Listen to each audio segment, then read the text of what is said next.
న్యూయార్క్లోని metropolitan museum of art తాజా ఆవిష్కరణ colour the temple అనే స్థాపన రూపంలో పురాతన చరిత్రను ఆధునిక సాంకేతికత ద్వారా జీవంతంగా మళ్లీ ఆవిష్కరిస్తోంది.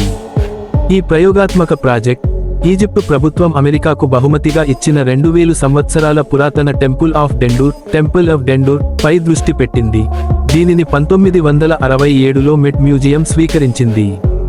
ఫోరెన్సిక్ విశ్లేషణలో వచ్చిన పురోగతుల వలన అనేక పురాతన కళాఖండాలు గతంలో ప్రకాశవంతమైన రంగులతో ఉండేవని నిపుణులు ఇప్పుడు స్పష్టంగా అర్థం చేసుకున్నారు.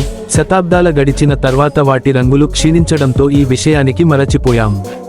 ఈ జ్ఞానాన్ని ఉపయోగించి మెట్ మీడియా ల్యాబ్ అనే శాఖ ప్రత్యేక లైటింగ్ డిస్ప్లేను ఉపయోగించి ఆలయంలో ఉన్న అసలైన రంగులను మళ్లీ సజీవంగా చూపిస్తుంది. ప్రతి శుక్రవారం మరియు శనివారం సాయంత్రం సమయంలో ఒక హై రెసల్యూషన్ ప్రొజెక్టర్ ఆలయ దక్షిణ వైపునకు రంగుల కాంతిని ప్రసరించి పురాతన కాలంలో ఉన్నట్లుగా అక్కడి శిల్పాలను ప్రదర్శిస్తుంది.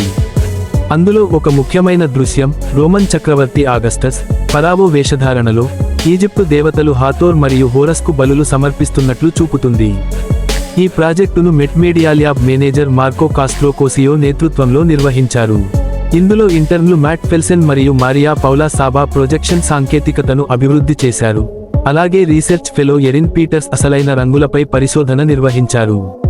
ఇప్పటికే 3 సంవత్సరాలుగా చురుకుగా ఉన్న మీడియా ల్యాబ్ మ్యూజియం అనుభవాలను మరింత ఆవిష్కారాత్మకంగా మార్చడంలో ముందుంది. గడచిన వారం లూనార్ న్యూ ఇయర్ సంబరంగా మ్యూజియం పైకప్పులపై నకిలీ పటాకులను ప్రదర్శించడము ఇదే ల్యాబ్ చేసిన పనిలో భాగం. ముందు తరం ప్రాజెక్ట్ రోబోట్ అసిస్టెడ్ డ్రాయింగ్ ప్రదర్శనపై తయారీ జరుగుతోంది. ఇది మానవ సృజనాత్మకత మరియు యంత్ర బుద్ధి మధ్య ఉన్న సంబంధాన్ని అన్వేషిస్తుంది. ఈ విధమైన ప్రయోగాల ద్వారా మెట్ మీడియా ల్యాబ్ పురాతనతనం మరియు భవిష్యత్తును కలిపి ప్రేక్షకులకు చరిత్రతో అనుబంధం ఏర్పడే కొత్త మార్గాలను అందిస్తోంది.